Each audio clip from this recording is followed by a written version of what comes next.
तो स्वागत आप सभी को ज्ञापन एंट्रेंस एकेडमी के इस बहुत ही शानदार ऑल इन वन बैच में। और जैसे कि आप सभी जानते हैं कि इससे पहले वाली वीडियो में मैंने एनिमल किंगडम्स के हर एक कंटेंट को टच करते हुए मैंने आप सभी के बीच आज के इस वीडियो में ऑब्जेक्टिव सेशन लेकर के आया हूं, जो कि वीडियो भले ही लाइव प्रीमियर चल रहा है लेकिन ऑब्जेक्टिव का आंसर देना आपके लिए अनिवार्य बन चुकेगा। मैं सच बता रहा हूं कि अगर आप ऑल इन वन बैच से जुड़ गए हैं और इस ऑल इन वन बैच के दामन को थाम लिए हैं तो जीवन में आप जिस लक्ष्य की तैयारी करने में लगे हुए हैं शायद उस लक्ष्य की कामयाबी हासिल कराने के लिए हमारी पूरी टीम जागरूक हो चुकी है। All in one batch one of the best batch, जो कि आप किसी भी बिहार के या भारत लेवल के किसी भी प्रतियोगिता परीक्षा की तैयारी क्यों ना कर रहे हो, मैथ साइंस रीजनिंग वगैरह 0 to एडवांस लेवल की इस प्लेलिस्ट में आपको देखने को मिलेगा हर वीडियो। यहाँ पर मैंने इसके पहले वाली वीडियो में जंतु जगत के बारे में पढ़ाया था, R.H. विटकर और कैरोलस लिनियस, और तो और मैंने अरस्तु और थियोफ्रेस्टस की कहानी को समझाया था बहुत ही अच्छे तरीके से। उसके बेस पर मैं आज के इस लाइव प्रीमियर वीडियो में ऑब्जेक्टिव लेकर के आया हूं जिसको आप आंसर जरूर देंगे। चलिए वीडियो की शुरुआत करते हैं। इससे पहले कि आप सभी को एक साथ मेरे तरफ से, अगर आप इवनिंग के समय में देख रहे हैं तो गुड इवनिंग, और मॉर्निंग के समय में देख रहे होंगे वीडियो अपलोड होने के या लाइव खत्म होने के बाद, अगर आप देख रहे होंगे लाइव प्रीमियर खत्म होने के बाद देख रहे होंगे मॉर्निंग के समय में, तो गुड मॉर्निंग। यानी मेरे तरफ से सलाम और प्रणाम आपको और आपके गार्जियन बंधु को, और उधर से आप लोग अगर आप लोग सलाम कर रहे होंगे तो वालेकुम अस्सलाम, और जो लोग राधे राधे बोल रहे हैं उन्हें राधे राधे। यहाँ पर देख सकते हैं ऑल इन वन बैच है बहुत ही शानदार। जैसे कि अगर आप 2025 में या फिर अगले साल 2026 के लिए भी ये काफ़ी कारगर और पावरफुल साबित होगा ये batch. SSC, CGL, BSc, BSSC, BPSC, BEd, DLED या फिर किसी भी प्रतियोगिता परीक्षा या किसी भी एंट्रेंस की तैयारी कर रहे हो, ये साइंस जो है ना काफ़ी इंपॉर्टेंट रोल प्ले करेगा। एनिमल किंगडम से रिगार्डिंग यहाँ से ऑब्जेक्टिव मैं लेकर के आया हूँ, जो कि आपको सभी के आंसर का मुझे इंतज़ार है। मैं डायरेक्ट देखूंगा, लाइव प्रीमियर चल रहा है, सरकारी नौकरी पक्की हो जाएगी। पहला प्रश्न ज़रा गौर कीजिएगा, क्वेश्चन क्या कह रहा है। क्वेश्चन कह रहा है कि व्हिटेकर के वर्गीकरण के अनुसार निम्नलिखित में से कौन सा एक जगत का नाम नहीं है। तो आप सुने होंगे व्हिटेकर पंच के प्रोम पादप जंतु। मैंने ट्रिक क्या बताया था आपको, तो पता नहीं कि एवाज सर हर चीज ट्रिक से पढ़ाते हैं। तो व्हिटेकर मैंने लिख दिया। चल भाई सुनो, व्हिटेकर पंच के प्रोमो पादप जंतु। अब आप कहेंगे मतलब सर मैंने तो ट्रिक बताया था ना, व्हिटेकर का मतलब हो गया व्हिटेकर, वैज्ञानिक व्हिटेकर, है ना। पंच का मतलब पंच जगत का निर्माण किया था, है ना। के से हो जाएगा कवक, प्र से हो जाएगा प्रोटिस्टा, अब मो से हो जाएगा मोनेरा, और पादप से हो जाएगा पादप, और जंतु से हो जाएगा जंतु। मतलब 1 2 3 4 5 जगत का निर्माण व्हिटेकर ने किया था। अब यहाँ पर देख सकते हैं क्या जीवाणु है, क्या कवक है, क्या प्लांटी सॉरी ये नहीं पूछ रहा है ना, हाँ नहीं पूछ रहा है, तो नहीं आंसर होगा क्या चाहिए, जंतु तो है, प्लांटी है, प्लांटी मतलब कि जंतु एनिमेलिया जिसको प्लांटी के नाम से जानते हैं। कवक भी है ना, कवक भी है, लेकिन जीवाणु नहीं है क्योंकि ये मोनेरा जगत में आते हैं। ये क्या है बेचारे ये बेचारे बेसहारा किस में आते हैं, मोनेरा जगत में आते हैं, इसलिए ये नहीं है।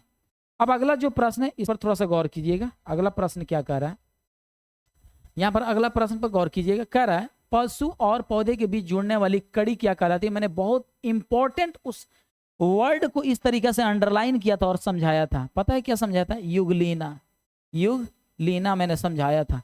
शायद अगर वो चीजें आप समझ में आ गई होगी तो आप आंसर लगाएंगे Euglena, option B 100% right answer.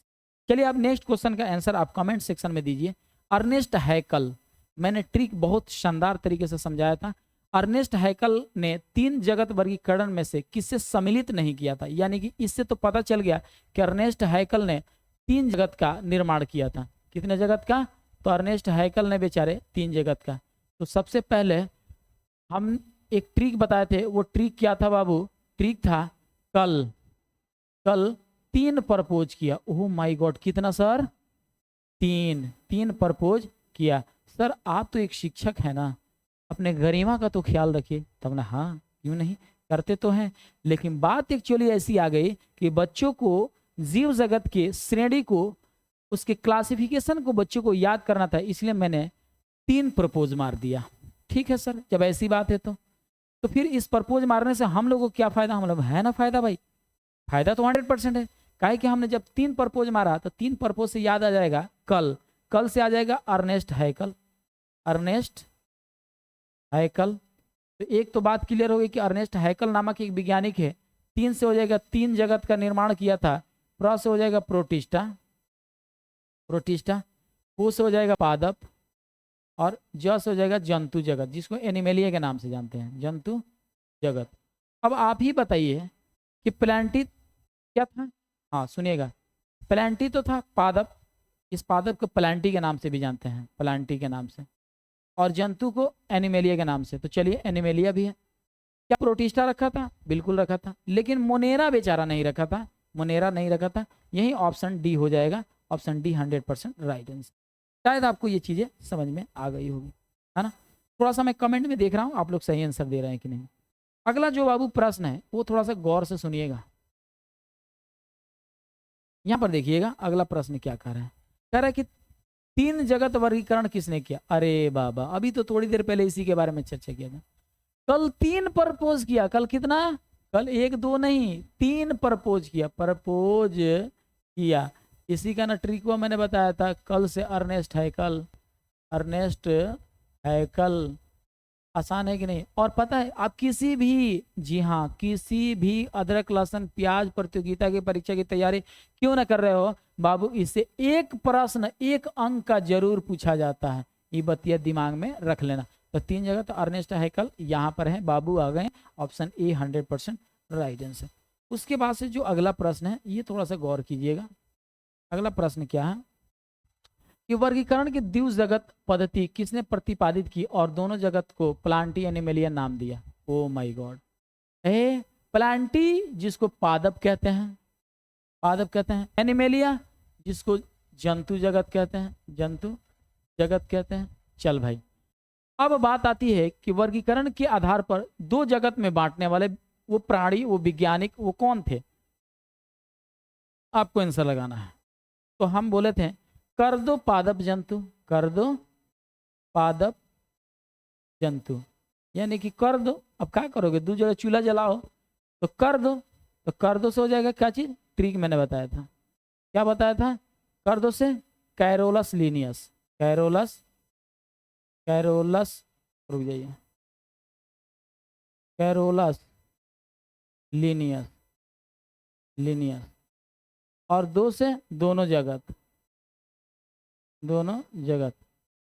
पादप से पादप तो हो ही जाएगा, जंतु से जंतु हो जाएगा, यानी कि पादप से प्लांटी हो जाएगा, है ना, प्लांटी, और जंतु से एनिमेलिया हो जाएगा।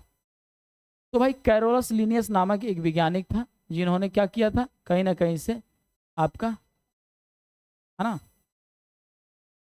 कैरोलस लीनियस, है ना, कैरोलस लीनियस कर दो पादप जंतु, है ना। कैरोलस लीनियस नामक वैज्ञानिक था जिन्होंने द्विज जगत जीवधारियों का वर्गीकरण किया था। अगला प्रश्न देख सकते हैं, अगला प्रश्न क्या कह रहा है। अगला प्रश्न थोड़ा सा गौर कीजिएगा, कह रहा है कि 5 जगत वर्गीकरण खाली स्थान द्वारा पंच जगत का निर्माण किसने किया था। तो विटिकर पंच के प्रोमो पादप जंतु, तो विटिकर नामक वैज्ञानिक था जिन्होंने पंच जगत का निर्माण किया था। यहाँ पर जो अगला प्रश्न है, ज़्यादा बस देर नहीं चलेगा, बस थोड़ी सी अपनी प्यार मोहब्बत को बनाए रखिए और वीडियो को बिना स्किप किए लास्ट तक देखिए। जीव विज्ञान का पिता किसे कहा जाता है, who is the father of called biology, है ना, who is called the father of biology, है ना। मेरा भी स्लिप ऑफ द टंग, मैं I am waiting for answer. Charles Darwin है कि लिनियस कि अरस्तु कि मेंडल। तो फादर ऑफ बायोलॉजी तो भाई बेचारा अरस्तुआ को कहते हैं, अरस्तुआ बेचारा है ना। चलो भाई अरस्तु बाबू हो गए।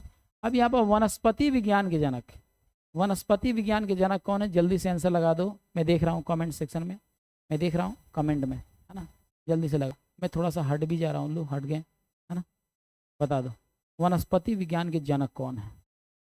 हाँ बहुत अच्छा आंसर लगा रहे हैं, वनस्पति विज्ञान के जनक, वनस्पति विज्ञान के जनक थियोफ्रेस्टस हैं, ऑप्शन डी 100% राइट। उसके बाद से आ जाओ, ये पूछा गया प्रश्न है जो एग्जाम में पूछा गया है किंगडम मोनेरा में शामिल है। तो भाई मोनेरा किस में है भाई, कहीं ना कहीं से मोनेरा में क्या है, तो बैक्टीरिया आता है, बैक्टीरिया आता है। किंगडम मोनेरा के अंदर बैक्टीरिया आते हैं, तो ऑप्शन ए 100% राइट आंसर है ना। उसके बाद से जो अगला प्रश्न है इस पर थोड़ा सा गौर कीजिएगा।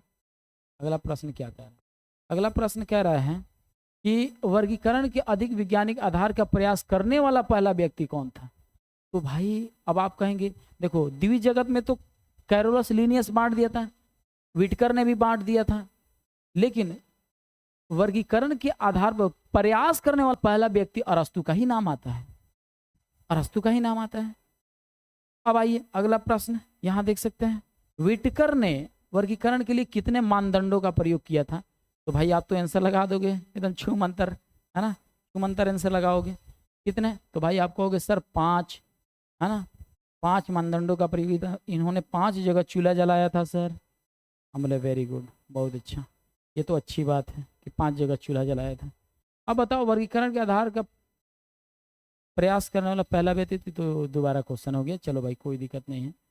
यहाँ पर देख सकते हो, हाँ ये क्वेश्चन बताओ निम्नलिखित में से कौन जो है, कौन कवक के उदाहरण है, कौन ईस्ट है, टॉड स्टूल है, पुकुनिया है। तो मैंने ट्रिक बताया था, पिटाई, क्या बताया था, पिटाई। पी से पुकनिया, टा से टास्टोल और ई से ईस्ट, इसलिए ये सभी हो जाएंगे। Option C 100% right answer. और इस सेशन का सबसे अंतिम प्रश्न, विटकर ने अपने कितने मानदंडों का प्रयोग किया था, इसका मैं आंसर बता दिया हूँ। इसका आंसर आप इस वीडियो के लाइव प्रीमियर खत्म होने के बाद, या अगर खत्म हो गया होगा तब अगर आप देख रहे होंगे तो इसका आंसर लगाइएगा। जानते हैं क्या लिखिएगा, हैशटैग इबादत सर। क्या लिखना है, हैशटैग इबादत सर। और क्वेश्चन नंबर लिखेंगे, क्वेश्चन नंबर 50 का क्या आंसर होगा। क्वेश्चन नंबर 50 का एक होगा, सॉरी ए होगा कि बी होगा कि सी होगा कि डी होगा, है ना। तो मैं इंतजार करूंगा कि इस 50 नंबर क्वेश्चन का आंसर विटकर ने वर्गीकरण के लिए कितने मानदंडों का प्रयोग किया था। विटकर पंच के प्रोमो पादप जंतु 1 कि 5 कि 3 कि 4, इसका सही आंसर आपको लगाना है। और तब अंत में मैं कहना चाहूँगा कि आप जो है कि अगर आप ज्ञापन एंट्रेंस एकेडमी के टेलीग्राम चैनल से नहीं जुड़े होंगे तो लिहाजा आपसे गुजारिश है कि जितना जल्द हो सके जरूर जुड़ जाइए, क्योंकि यहाँ पर बिल्कुल फ्री ऑफ कॉस्ट, जी हाँ फ्री का मतलब मुफ्त, बिल्कुल फ्री ऑफ कॉस्ट, यूँ समझ लीजिए तो एकदम फ्री में आपको नोट्स और लाइव मॉक टेस्ट कराया जाता है। लाइव मॉक टेस्ट कराया जाता है बाबू, लाइव मॉक टेस्ट कराया जाता है। इसके लिए आपको क्या करना होगा, ज्ञापन एंट्रेंस एकेडमी टेलीग्राम अगर आप नहीं चलाते होंगे, आप एक स्टूडेंट है, लानत है भाई आपकी ज्ञापन एंट्रेंस एकेडमी के चैनल से जुड़े हैं और आप एप्लीकेशन एक नहीं रखे हैं। एक एप्लीकेशन है जिसका नाम है टेलीग्राम।